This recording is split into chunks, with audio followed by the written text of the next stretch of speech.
Hello అందరికీ welcome to super Sunitha. First time ఈ channel చూస్తుండే ఇంకా ఈ ఛానల్ని సబ్స్క్రైబ్ చేయకపోతే ప్లీజ్ అండి సబ్స్క్రైబ్ లైక్. ఈ వీడియోలో అయితే నేను 11th day and 10th and 11th day intermediate ఫాస్టింగ్లో నేను ఏమేమి తిన్నాను ఏంటి అనేది చూపిస్తున్నాను. నా వెయిట్ వచ్చేసి అయితే 66.3. ఈరోజు ఇది 10th డే. నేనైతే మార్నింగ్ ఇంకా చియా వాటర్ అయితే తీసుకున్నాను. తర్వాత ఒక 4 ఆల్మండ్స్ తీసుకుంటున్నాను. ఏంటంటే అందరూ ఇంటర్మీడియట్ ఫాస్టింగ్ గురించి చాలా డౌట్స్ అయితే అడుగుతున్నారు. అంటే మల్టీవిటమిన్స్ టాబ్లెట్స్ వాడాలా ఏంటి అని. తెలుస్తుంది మనం తగ్గమా, మన బాడీకి సెట్ అవుతుందా సెట్ కాదా, మనం ఏదైనా సరే ఒక స్టార్ట్ చేశాక కదా మనకు తెలుస్తుంది. ఇప్పుడు మనకు ముందే ఆలోచిస్తే మనం ఏ పని చేయలేము. ముందు మనం స్టార్ట్ చేశాక మన బాడీకి సెట్ అయిందా సెట్ కాలేదా, సెట్ అయితే ప్రొసీడ్ అయితే అప్పుడే మీకే తెలుస్తుంది మీరు ఎంత తగ్గుతున్నారు ఏంటి అని. మనం చాలా మంది ఏం చేస్తుంటారంటే చిన్న మిస్టేక్, 16 hours అయిపోగానే ఇంకా నా 16 hours ఫాస్టింగ్ అయిపోయింది కదా, నేను ఇంకా కార్బ్స్ ఎక్కువ తినడం, చిరుతిండ్లు తినడం, అంటే స్నాక్స్ అవన్నీ తినడం, లంచ్ గంట ముందే ఇవన్నీ తినేసి ఇంకా లంచ్ తినడం, ఇంకా మన నైట్ 8 o'clock వరకు అన్నీ తింటూ ఉంటే అస్సలు తగ్గదు. ఎందుకంటే మీరు తిన ఆహారంతో అంటే క్వాంటిటీ కొంచెం క్వాంటిటీలో తింటేనే మనం వెయిట్ లాస్ అనేది పర్ఫెక్ట్ జరుగుతుంది, వెయిట్ లాస్ అనేది తగ్గుతుంది. ఇంత క్వాంటిటీతో తింటే అస్సలు వెయిట్ లాస్ అనేది అవ్వదు. మనం ఏంటి ఇంకా నేను 16 hours ఫాస్టింగ్ ఉన్నాను కానీ నాకు వెయిట్ తగ్గలేదు అంటే మనం అన్నీ ఎక్కువ హెవీ తింటాం. అది డైజెషన్ అవ్వడానికే మనకు చాలా టైం పడుతుంది. ఇంకా మన క్యాలరీలు ఎలా ఖర్చు అవుతాయి, అలా కాదు. మనం అన్నీ తినాలి. మనం ఇప్పుడు ఐస్ క్రీమ్ తినాలనిపిస్తుంది అనుకోండి, మనం మామూలుగా అయితే ఒక కప్ తింటాం. మనకు డైట్ చేస్తున్నప్పుడు ఏంటి ఒక 1 teaspoon మన ఏంటంటే మన క్రేవింగ్స్ని చంపుకోకుండా 1 teaspoon అంతే, 1 teaspoon తినండి హ్యాపీగా. మార్నింగ్ నేను ఆకుకూర చేశాను. టమాటా అండ్ తోటకూరతో ఒట్టి కారం వేసి చేస్తే చాలా బాగుంటుందండి. అప్పుడప్పుడు పచ్చికారం వేస్తూ ఉంటాను కానీ ఇంకా ఒట్టి కారం అయితే కాంబినేషన్ నాకు చాలా బాగా నచ్చుతుంది. ఆకుకూరలో టమాటా వేసి వెల్లుల్లి అవన్నీ వేసి ఇంకా మార్నింగ్ అది చేశాను. ఇంకా ఆఫ్టర్నూన్కి ఏంటంటే నాకు పెరుగుతో ఇలా చేసుకొని తినాలనిపించింది. చాలా బాగుంటుంది తాలింపు వేసుకుంటే పెరుగులో. అంటే మజ్జిగ చారు కాదు కానీ ఇలా పెరుగులో తాలింపు, అంటే పెరుగు అంటే మరీ గడ్డ పెరుగు కాదు, మీడియంగా అలా వేసుకొని తింటే కర్రీస్ ఏమీ లేనప్పుడు కూడా జస్ట్ 5 minutesలో అయిపోతుంది. టేస్ట్ కూడా చాలా బాగుంటుంది. అది చేసుకొని తినాలనిపించింది. ఇంకా నేనైతే కొంచెం ఒక ప్యాన్ తీసుకొని అందులో ఆయిల్ వేసుకొని కొంచెం జీలకర్ర, ఆవాలు, పచ్చిమిర్చి, ఆనియన్స్, కరివేపాకు, ఇంగువ మీకు నచ్చితే వేయండి లేకపోతే లేదు. ఇంగువ కంపల్సరీ నేనైతే యూజ్ చేస్తాను. ఒట్టి మిర్చి ఇవి వేసుకొని ఆనియన్స్ బ్రౌన్ కలర్ వచ్చేంత వరకు ఫ్రై చేసుకోవాలి. తర్వాత ఇందులోనే పసుపు కొంచెం వేసుకోవాలి. ఏంటంటే అప్పటికప్పుడు ఇది మార్నింగ్ చేసుకొని ఆఫ్టర్నూన్ తింటే నాకు ఎందుకు అంత టేస్ట్ అనిపించదు. అప్పటికప్పుడే చేసుకొని తింటే టేస్ట్ మాత్రం చాలా బాగుంటుంది. ఇంగువ వేసాను ఇప్పుడు, ఆనియన్స్. మీకు ఒకవేళ ఇంగువ ఫ్లేవర్ నచ్చకపోతే స్కిప్ చేయండి. ఇంకా చాలా బాగుంటుందండి. కొంచెం నేను ఇందులో పప్పు కూడా వేసాను. ఏంటంటే మినప్పప్పు తాలింపులకి మామూలుగా మినప్పప్పు, శనగపప్పు వేస్తుంటాం కదా, అదే 1 teaspoon అలా మినప్పప్పు, శనగపప్పు అయితే వేసుకున్నాను తాలింపులకి. ఇలా అన్నీ ఫ్రై అయ్యాక పసుపు వేసుకొని అది చల్లారనివ్వాలి. వేడిగా అస్సలు వేయొద్దు. చల్లారినాక మనం మజ్జిగ అంటే పెరుగుని కొంచెం గిలక్కొట్టాలి. కొంచెం వాటర్ గడ్డ పెరుగులో కొంచెమే, ఎక్కువ పల్సగా కాకుండా మరీ అంత థిక్ కాకుండా నేను ఇక్కడ కొంచెం వాటర్ వేసుకొని కొంచెం గిలక్కొట్టి అందులో అయితే ఇది యాడ్ చేసుకోవాలి. వేడిగా ఉన్నప్పుడు పెరుగు మీద వేయొద్దు అంటారు కదా, పెరుగు వేడి చేయొద్దు అంటారు మామూలుగా అయితే. కానీ మనం చికెన్ అందులో వేస్తూనే ఉంటాం. ఇక ఇందులో కొంచెం వాటర్ వేసి సాల్ట్ వేసుకొని కొంచెం ఇంటర్మీడియట్ ఫాస్టింగ్ గురించి అడుగుతున్నారు కదా, మల్టీవిటమిన్స్ టాబ్లెట్స్ వాడొచ్చా ఏంటి అని. అస్సలు నాకు తెలియదండి. అసలు వాడితే మంచిదే కానీ నేనైతే వాడలేదు ఎప్పుడు. నేను ఓన్గా అంటే ఇంటర్మీడియట్ ఫాస్టింగ్ చేసి తగ్గిన వెయిట్నే మీకు చూపిస్తున్నాను, నేను ఎలా తిన్నాను ఏంటి అని. దాని ద్వారా నేను చాలా తగ్గాను చూపించాను కదా. నేను ఇంతకుముందు 15 కేజీస్ తగ్గాను, ఇప్పుడు 1.5 కేజీస్ అయితే తగ్గాను, 16.5 కేజీస్ తగ్గాను. ఇంకా నా టార్గెట్ వచ్చేసి అయితే నేను 61కి అలా రావాలి. మళ్ళీ కొన్ని గ్యాప్ ఇచ్చి మరి నేను 55కి రావాలనుకుంటున్నాను. చూద్దాం ఎలా తగ్గుతానో ఏంటో. మరీ నేను తొందరపడి ఎక్కువ డైట్ చేయడం అలా కాకుండా నేను స్లోగానే, అంటే డైట్ అనేది ఎప్పుడు ఇంతకుముందు నేను నేర్చుకున్న గుణపాఠం అనుకోండి ఏంటంటే, మనం ఇష్టంగా చేయాలి. కష్టంగా చేస్తే అసలు మనం ఎక్కువ డేస్ చేయలేం. అదే మనం ఇష్టంగా చేసామనుకో లైఫ్ లాంగ్ చేయగలుగుతాం. అందుకని నేను ఆ ప్రాసెస్లోనే 5 ఇయర్స్ నుంచి నేను అదే తగ్గినాను. వెయిట్ పెరగలేదు. నేను ఇంకా తగ్గాలనుకున్నాను. కొంచెం రిలాక్స్ అయ్యాను మా పాప పుట్టాక, కానీ వెయిట్ అయితే పెరగలేదు. నేను ఏంటంటే మళ్ళీ ఇంకా డైట్ జోలికి వెళ్ళలేదన్నమాట. 15 కేజీస్ తగ్గాక ఇంటర్మీడియట్ ఫాస్టింగ్ అనేది చేశాను, కానీ అంత ఇప్పుడు తిన్నట్టు కాకుండా కొంచెం నార్మల్గా అన్నీ తిన్నాను. కాకపోతే ఏంటంటే 15 అవర్స్ నేను గ్యాప్ ఉంచేదాన్ని ఎప్పుడైనా, అందుకని నేను వెయిట్ పెరగలేదేమో. ఇప్పుడైతే నేను ఇంకా నా వెయిట్ వచ్చేసి అయితే నేను ఇప్పుడు చూపించాను కదా 66.3. ఇంకా నేను 5 కేజీస్ అయితే తగ్గాలనుకుంటున్నాను. నేను ఫస్ట్ చెప్పాను కదా 5 కేజీస్ అంటే 61, 62కి రావాలనుకున్నాను. ఇప్పుడు నేనైతే రైస్ తీసుకుంటున్నాను. అంటే లంచ్ టైంకి అన్నం తినేస్తున్నాను. ఏంటంటే ఇంకా ఆకుకూరలు అనేది ఎక్కువ తీసుకుంటే ఇంకా ఎంత ఎక్కువ తీసుకుంటే అంత మంచిది. ఆకుకూరలు నార్మల్ టైంలో కానీ డైట్ చేస్తున్నప్పుడు కానీ ఎక్కువ తీసుకుంటే ఇంకా మంచిది. సగం హాఫ్ చాలా స్వీట్ ఉంది. ఇంకా ఇది ఫిల్లింగ్ కూడా ఎక్కువ ఉంది. హాఫ్ తీసుకున్నా కానీ చాలా స్వీట్ అంటే స్వీట్. కజ్జికాయ ఇది బయట మా చెల్లెలు తెచ్చింది,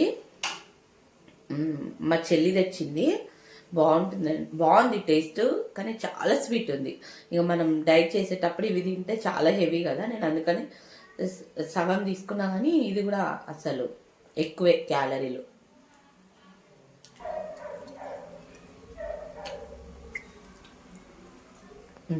చాలా స్వీట్ ఉంది. అంత స్వీట్ తింటే నైట్కి అయితే నేను రాగి దోశ తీసుకున్నాను 2. జస్ట్ సింపుల్ అండి. ఒక క్యారెట్ గ్రేట్ చేసుకొని అందులోనే ఆనియన్స్, క్యారెట్ వేసుకొని కొంచెం జీలకర్ర, వాటర్ వేసుకొని ఇంకా రాగి పిండితో అయితే చేసుకున్నాను, అప్పటికప్పుడు రాగి పిండితో. ఇంకా దాని కాంబినేషన్గా అయితే నేను దొండకాయ రొట్టి పచ్చడి తీసుకున్నాను.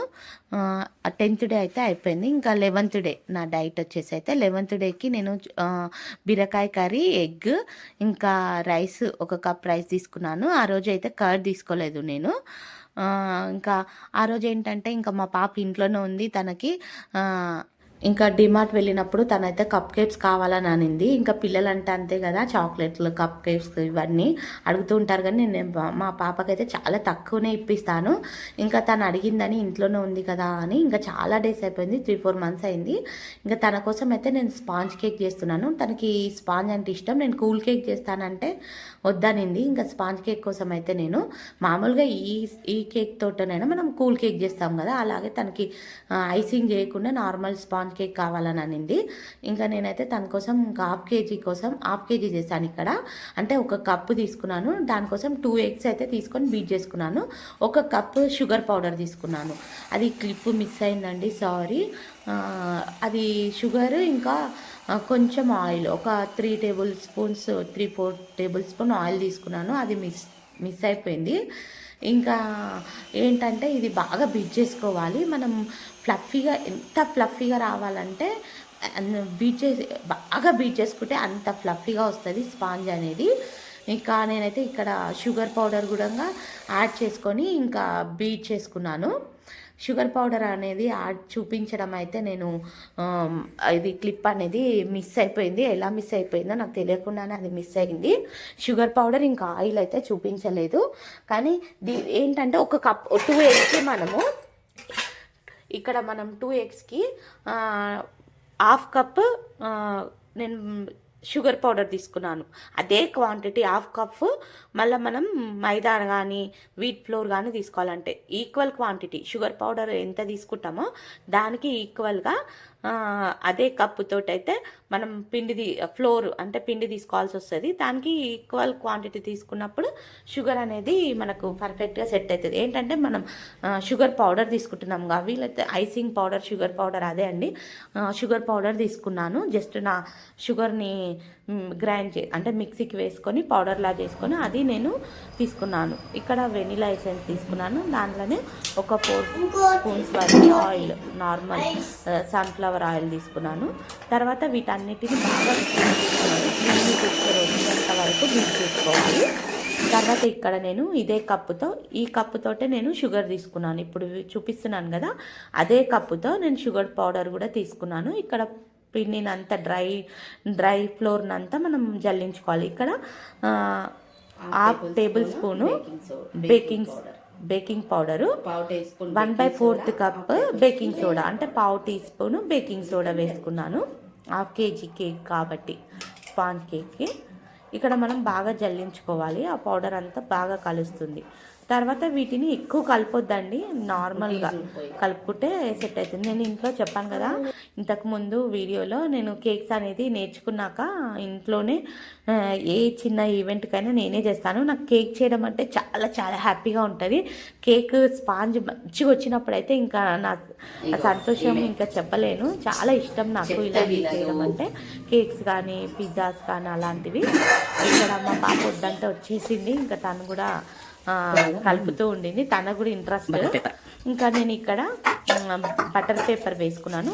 లేకపోతే జస్ట్ డస్టింగ్ చేసుకోవాలి. పౌడర్ వేసుకొని ఏదన్నా బటర్ కానీ ఆయిల్ కానీ వేసుకొని పౌడర్ వేసుకొని డస్టింగ్ చేసుకుంటే సరిపోతుంది. నేను ఇక్కడ ఇంట్లో ఉంది కాబట్టి బటర్ పేపర్ వేసుకొని ఈ మిక్చర్ని అందులో వేసుకొని ఇంకా ట్యాప్ చేయాలి.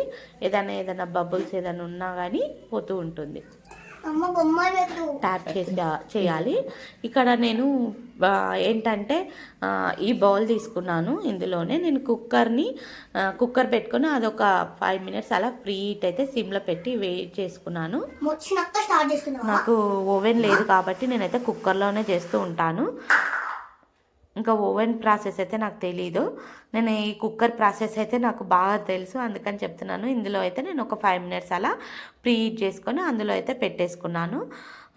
అది సిమ్లోనే పెట్టి ఒక 30 మినిట్స్ వరకు మనం అంటే విజిల్ పెట్టకుండా అలాగే సిమ్లో పెట్టుకోవాలి. వీలైతే మీరు అందులో అవసరం లేదండి, నేనైతే ఇంతకుముందు సాల్ట్ వేసేదాన్ని కింద, కానీ ఇప్పుడు అసలు ఏం వేయట్లేదు. ఇంతకుముందు రా సాల్ట్ ఉంటుంది కదా, అది వేసి కల్లుప్పు అంటారు కదా, అది వేసి పెట్టేదాన్ని, కానీ అవసరం లేదు, నేను అలాగే పెడుతున్నాను ఇప్పుడు.